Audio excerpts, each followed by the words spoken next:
Bonjour à toutes et tous. On va parler de la perte de cheveux chez l'homme. On va en parler avec Nour. Bonjour Nour. Bonjour. Le docteur Nour Miki, qui est dermatologue.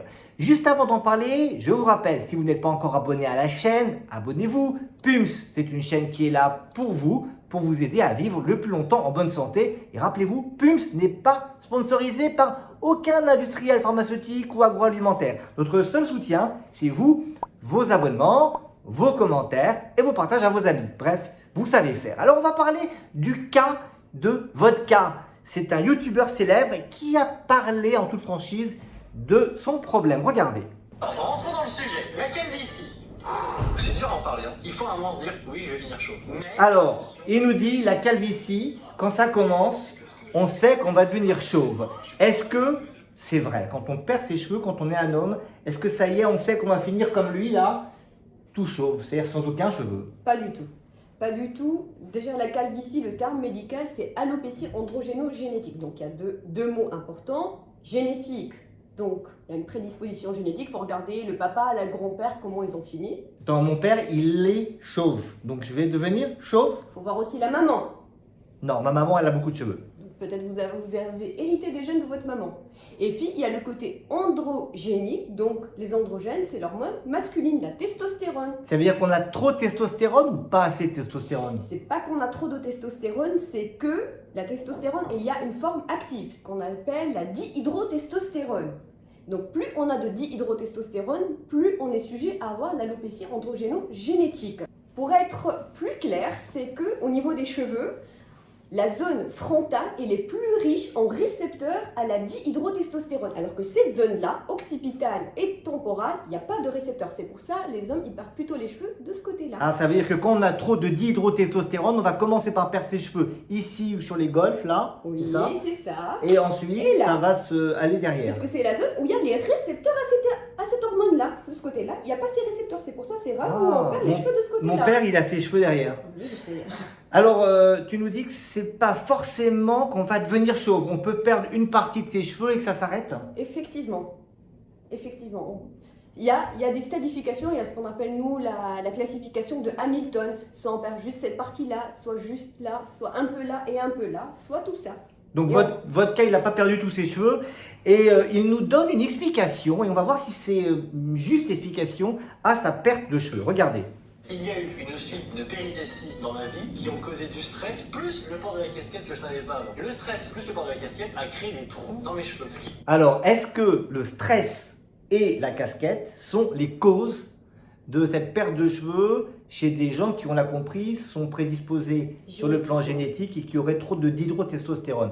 Alors, pour l'alopécie androgéno-génétique, le facteur stress, c'est pas vrai. Il n'y a pas eu d'étude qui dit que quand il y a un facteur stress, on a plus d'alopécie androgéno-génétique. C'est plutôt là les alopécies d'ordre auto-immun, comme la pelade.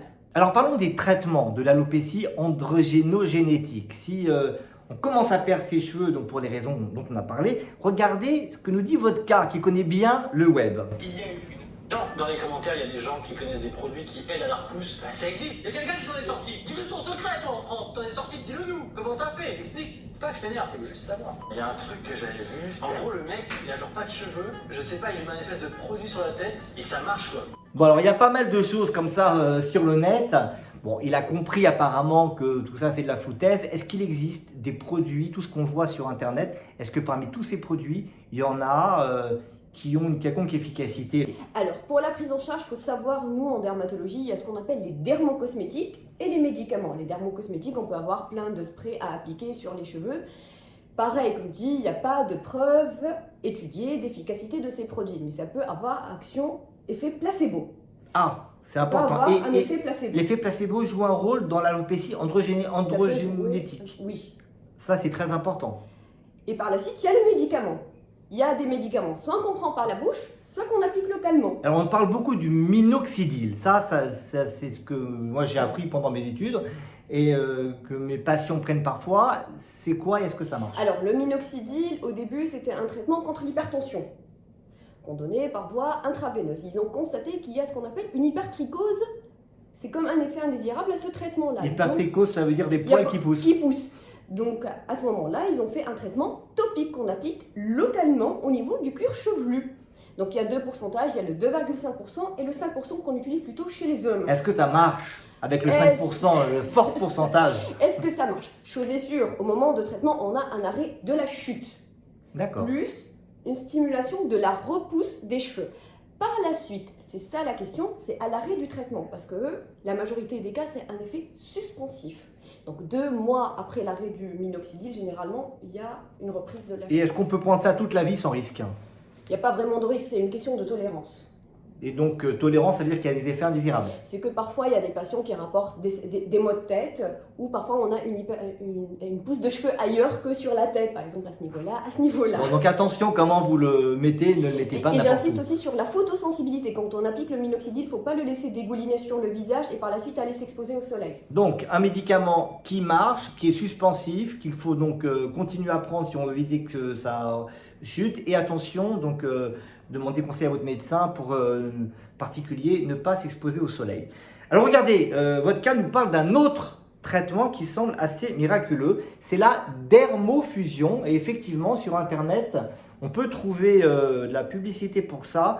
Et ça semblerait que ça marchait. Quoi, la dermofusion? Alors la dermofusion, c'est pas un traitement médical, c'est une sorte de prothèse capillaire. Donc c'est comme... C'est une perruque, quoi. C'est une perruque, quoi, mais qui est collée. Donc généralement, ils vont chez des coiffeurs qui vont raser toute la zone où il y a l'alopécie androgénogénétique et par la suite, ils vont coller cette perruque. C'est une sorte de film de l'épaisseur d'une lentille de contact et ils la collent. Par la suite, il faut la renouveler chaque 3 ou 6 mois. Ça, les détails, c'est les coiffeurs. Les détails, c'est les coiffeurs, pas les médecins. Dernière chose, évidemment, on sait que quand on veut vraiment retrouver des cheveux, les implants, ça fonctionne. C'est quand on veut faire ce qu'on appelle une greffe de cheveux. Donc, on prend les cheveux de cette zone-là occipitale qui est dépourvue des récepteurs qui sont sensibles à la dihydrotestostérone. Ce qu'on appelle, on prend une unité folliculaire qu'on va greffer à cette zone-là. Donc, par la suite, elle ne sera pas sensible à la dihydrotestostérone. Et donc, ça ne va pas tomber. Voilà. Merci beaucoup, Nour. Après, on peut vivre aussi avec sans cheveux. Hein. Je veux dire, il n'y a pas de drame à ça. On Hein. peut être beau sans cheveux. Voilà, bon, je vais enlever mes cheveux, on verra. Merci beaucoup, Nour, en tout cas. Et je vous rappelle de vous abonner, de activer les notifications. Vous retrouverez plein de choses avec l'équipe de PUMS et notamment avec Nour. Merci, à très vite. Des infos et des conseils 100% fiables, abonnez-vous à PUMS. C'est sur YouTube.